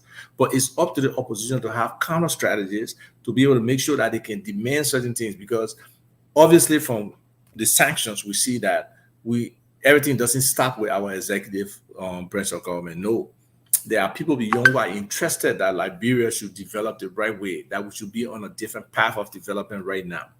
Dana Banks came here, the White House, now I don't know if she was chief of staff, but she has some position. She made it clear that we are corrupt here. Lena Greenfield, we are corrupt here. Before that, Chris Smith, we are corrupt here. The U.S. ambassador, we are corrupt here. Then the fifth one, the sanctions. So one more, we understand those things. That's why the opposition has to work. There's nothing that will come free. This government wants to go back into power as much as they have failed. They will sugarcoat a few of the things they have done, but collectively and overall, the government has failed, but they will not accept that. So it's up to us who believe they have failed to educate so many other people out there as to what is the right thing and who has the potential to effect some of those right things in the benefit of the people. So the benefit of the people. So this person says, a whole so-called lawmaker, Carlos Gray, doesn't even know a law and how it is enacted. He thinks law is only enacted by the legislative process. The guy is so dull. Well, I guess it's that whole 30% thing with regards to women participation, supposedly here in Moriah. I don't really know the story. I don't watch it and stuff like that. But supposedly they claim as Carlos Gray pledged that if he was wrong, he would resign. So they're asking him to resign now because he was wrong. So let's see if he resigns.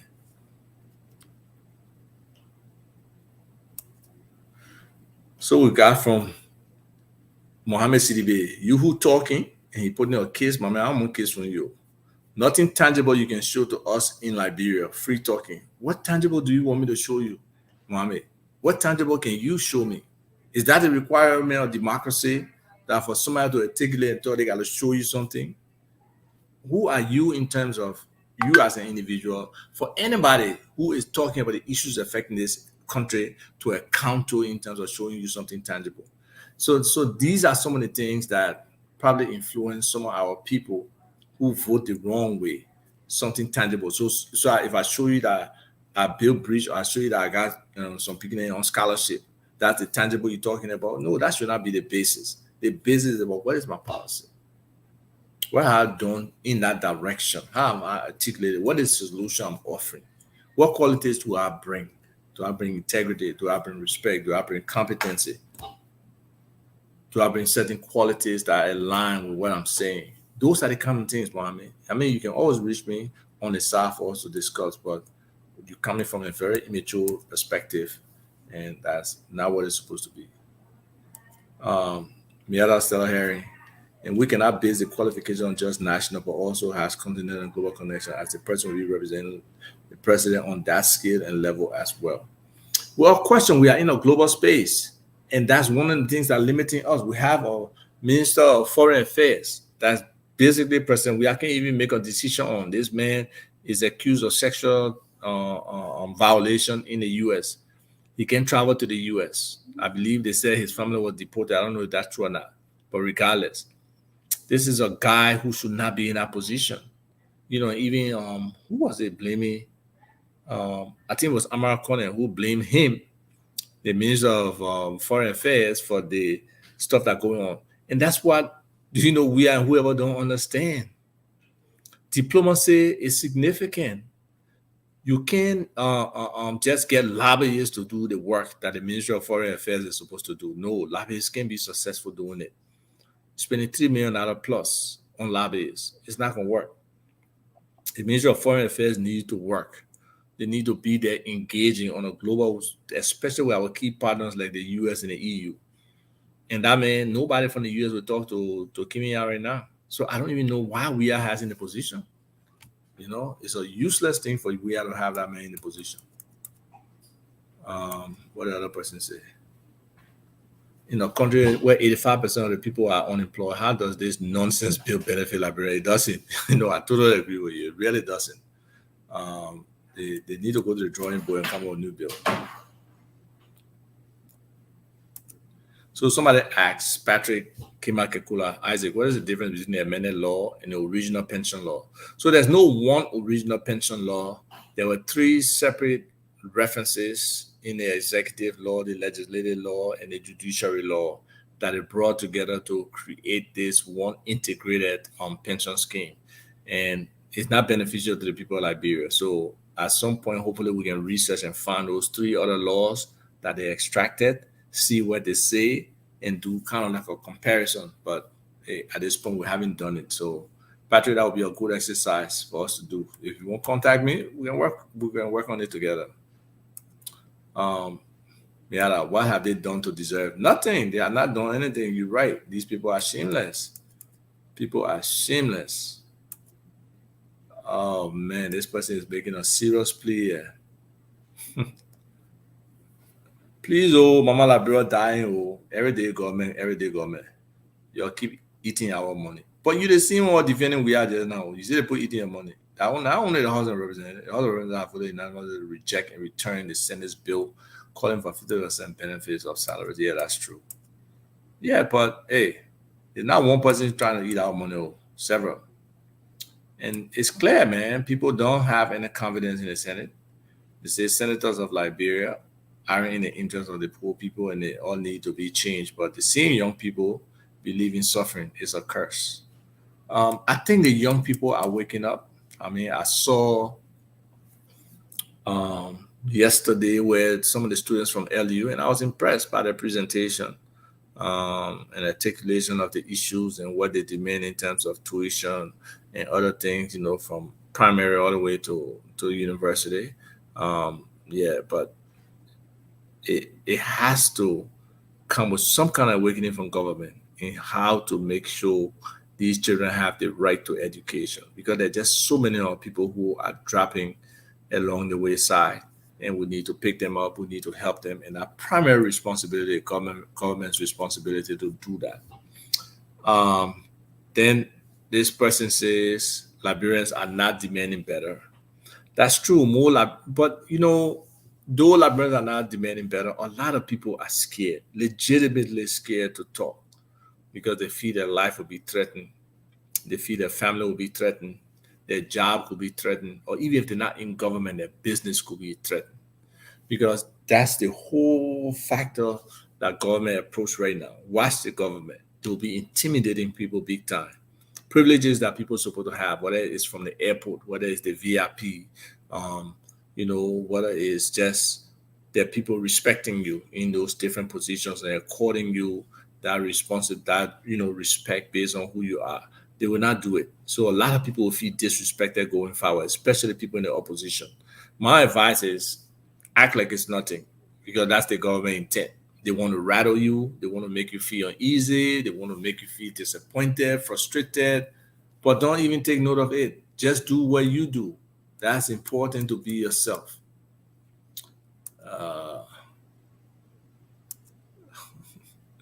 You're making us to suffer, man. Foreigners have taken over our country. Every day, government cabinet minister look for food for they and their family only.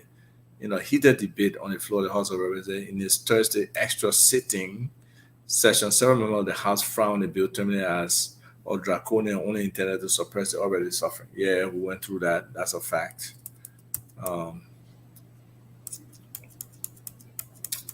So yeah, folks, I think we treated the different topics we had on board today. We talked about the National Elections Commission. Talking about the pension scheme that is really a trickery scheme, is not serious. We talk about Vice President Boyka coming on and distancing himself from Yomli Kanga, that she's not the one. He hasn't made a decision yet. He is still open. And then we talk about President Weah. President Weah, it's really weak leadership, Mr. President. You got to step up. There's just some things that you have to do, sometimes for experiences, sometimes for perception, sometimes substantively. Right now, you're not doing any of those three things. So you need to step up. You need to make a decision on these people, your trusted people who have, right from in your office, the criminal acts that McGill were carrying out. You can't say you don't know, Mr. President, but what you can do now is act on it and pretend like you are in total shock. Fire the man, find somebody else. And I hear Eugene is in line. Well, the president is up to you. Take the action. Do what's necessary for Liberian people. That's what they put you there for.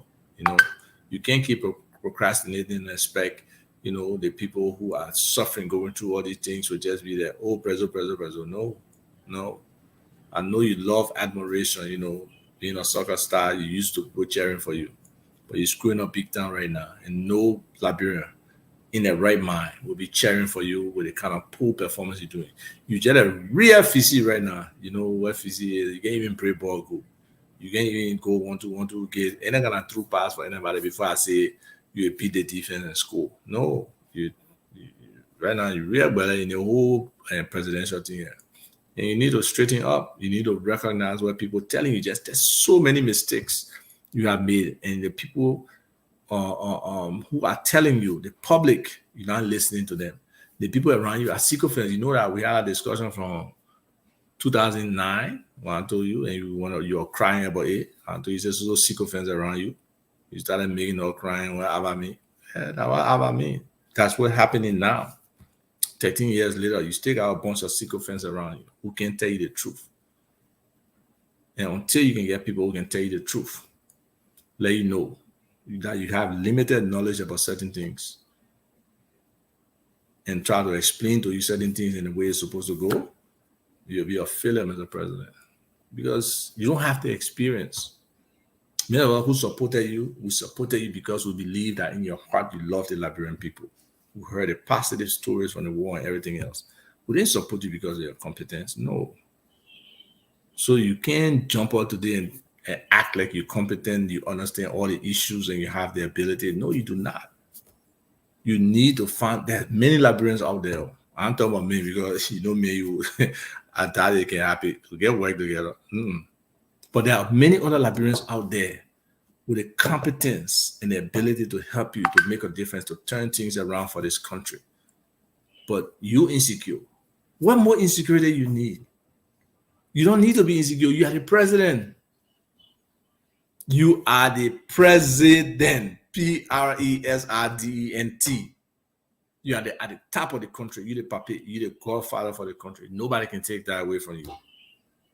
I don't care who idea you implement, that you're the president, that you will say that during your term it happened. So you can't be insecure. You know, I know you have that insecurity. You know, I know. But you can't be insecure. This is our legacy now. So take the good ideas from people out there. There are many Liberians with good ideas. Whether we're talking about waste management, whether we're talking about national security, whether we're talking about the economics of the country, how it should be governed, whether we're talking about job creation, whether we're talking about the agricultural sector, there are Liberian professionals out there who are recognized across the world. They have their especially areas like electricity, agriculture, healthcare, and stuff. We got accomplished Liberians, Mr. President. Take their advice. Don't be stuck with a few people around you who elevate you and make you feel that you're extra. You're a regular person. You're a superstar athlete. But you're now a superstar policymaker, politicians, XYZ. No, you're not. Then you told people, you banana picking, regular banana picking. We all went through that. So you don't change. So try hard. Try, think, reflect. This is a country, we're talking about 5.3 million people right now. I think that's the current population of our country.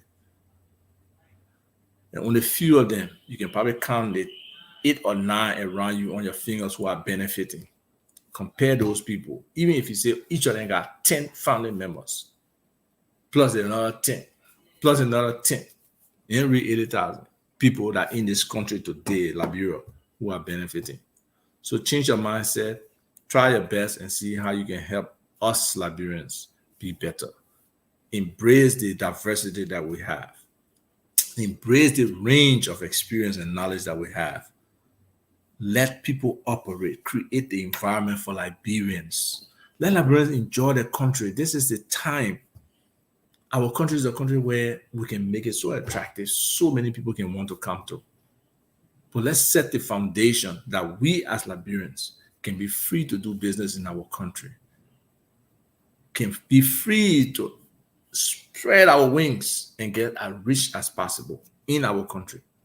The resources are there, the ways are there. But now, we should have made so many Liberian millionaires.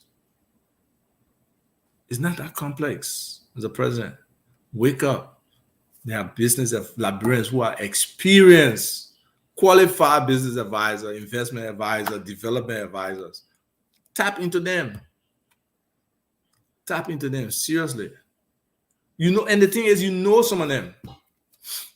But ego stopping you from reaching out to those people and saying, my brother, my sister, help us. What we want to do here? They're not working. And that's that first self-admission that you got to have.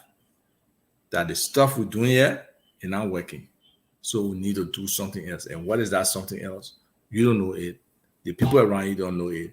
You need an infusion of new blood to help you get there. So thank you, folks. It's been real. We enjoy the day. This is our return. We look to continue because it's important that we keep getting the message out.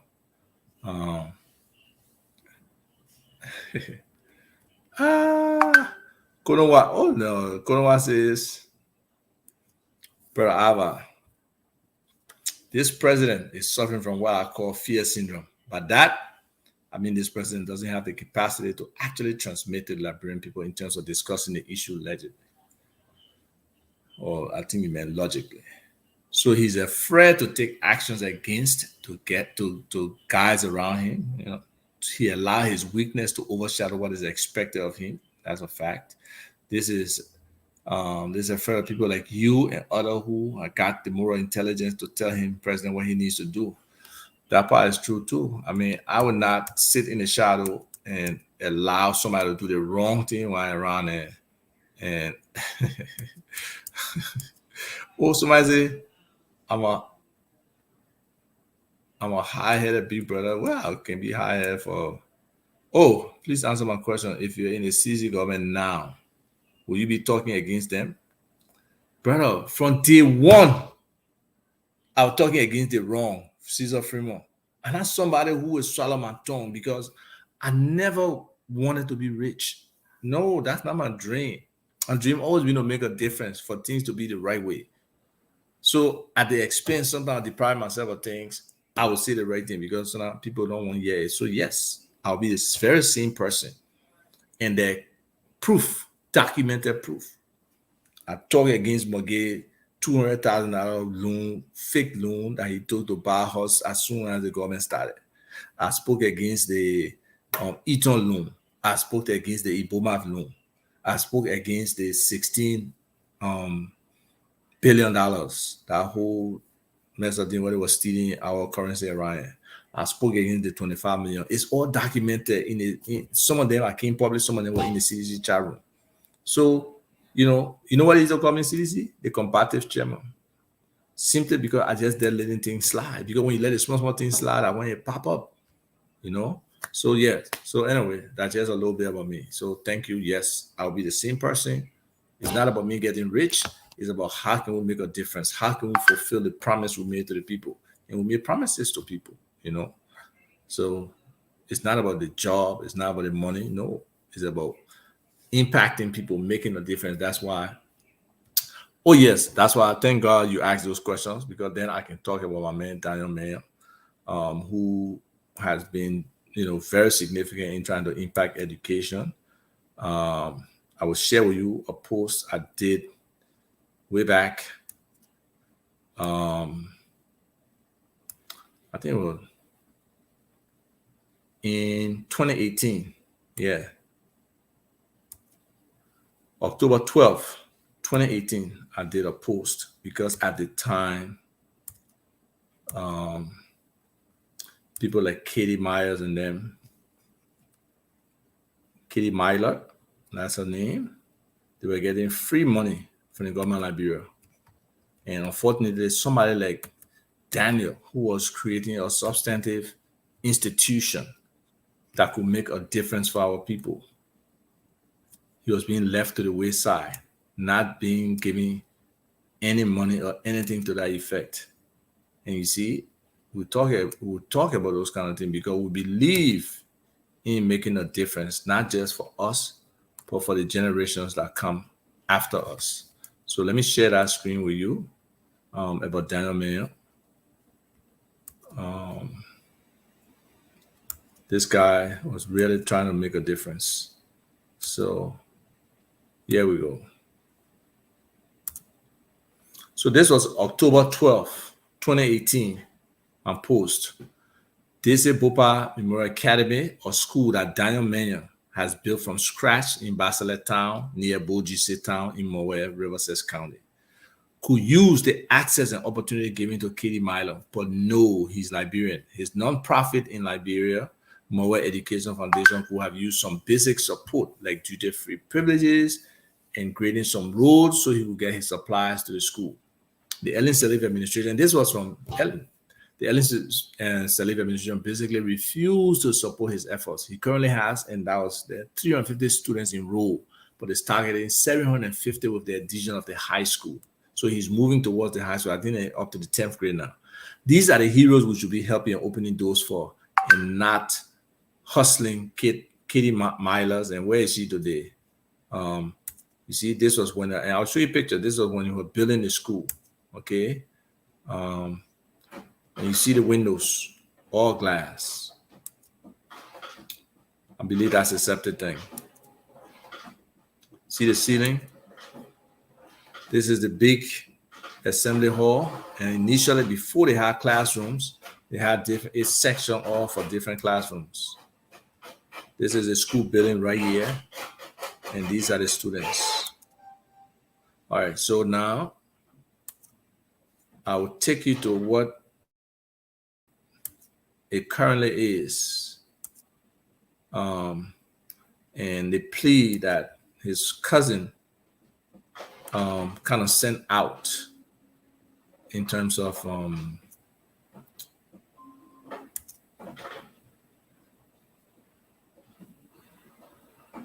I don't know if you can see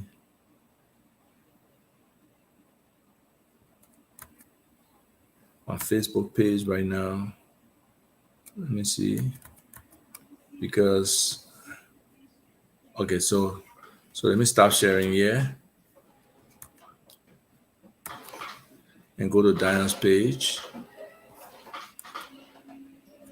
Let me share Diana's page so you guys can see. Share screen.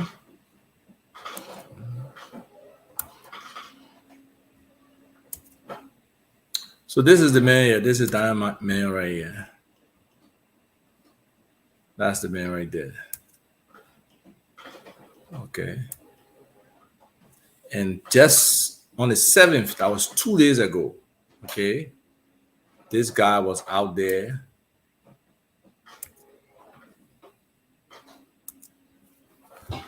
He said he was getting Blu-ray, DVD, That's how he talks. Desk chairs, 55-inch TV, 65-inch TV, books, videos, everything loaded. He was loading your container. And you see, these are the pictures here. So let me make sure this picture is what you see. Yes. So you see the size of the TV, crystal.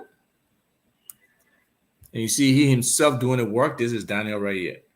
He himself doing that work. So it must have been from all this hard work, the exertion. He went shopping, getting all this stuff. He had geometry books. He got gifts from different institutions in California. He worked in the California school system.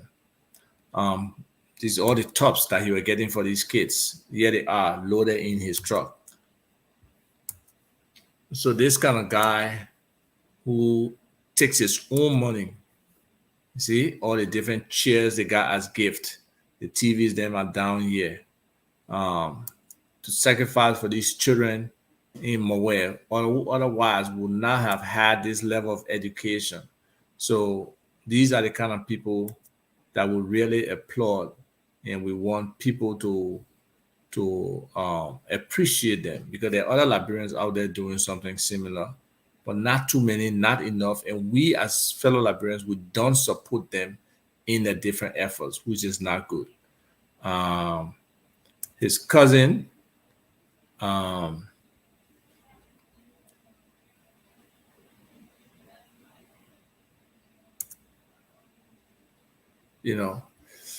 it's painful talking about this, but this is, I just have to share this. I think this is a time that we got to sometimes appreciate people. So this year is a little biopic that he put up talking about the academy. And this is mom named Daisy Bopa. So it's the Daisy Bopa Academy, and it's in Boyertown, Riverset. And he's the founder. He was very proud when he did his post on September 1st for 100% of his students passing the WAG exams. See, You see where he started from? This thatched building. The students are studying this way. Okay. So now this is the building I showed you before when it was unpainted. This is the painted building. They got 386 students right now. You see them pledging allegiance to the Liberian flag. So he was in the free uniforms, free everything at that school. That's what Daniel was doing.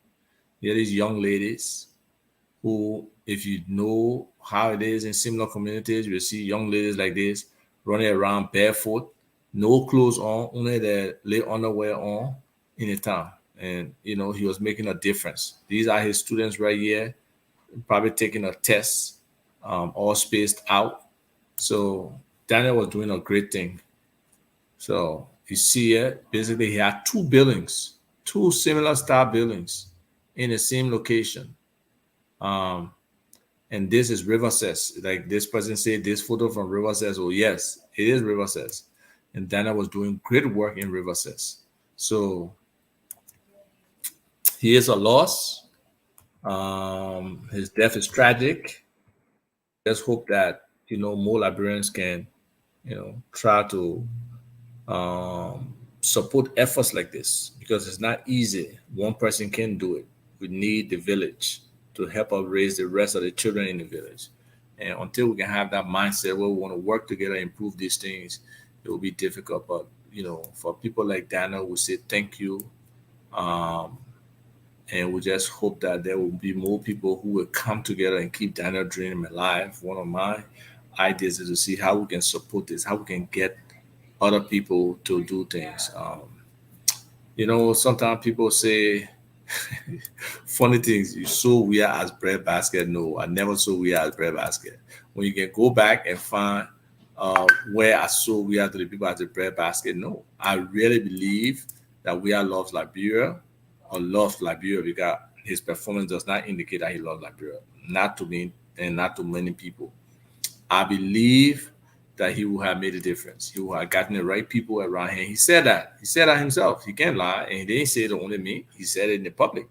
So in the absence of you having a team, look, even Mr. Cummings get elected today, and he does not have the right team around him, he'll be a failure himself, which is important. And that's why I like the fact that Mr. Cummings is able to take criticism. He's able to, I can look in the face and say, no, man, Chief, I don't think that way it's supposed to be. I can do that. I can do that with anybody, because I want the best for that individual. I want success. And success is not measured by hypocrisy or sycophancy. No, it's measured by results.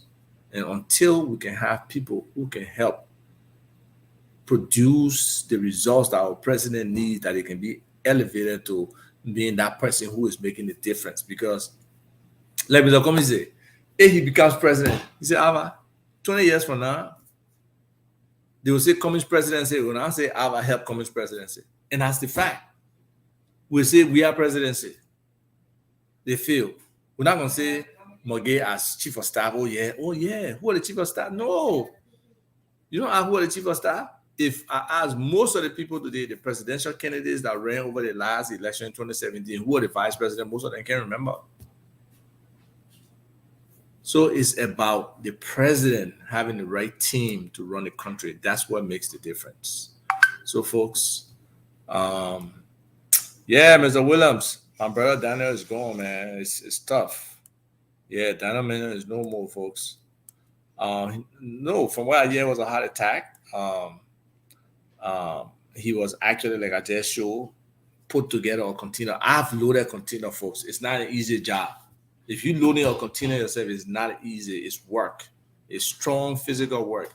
It's just like you moving, loading a container. People who have moved from a big house before, loading a container is just like you moving. It's work, putting all that stuff together. So we just got to pray for Daniel family. We hope that they have the right support. I will keep calling until I get somebody there and speak to them. But anyway, we can reach out to the founding professor. Putting this time will be important. So, folks, thank you for listening. This was a good show.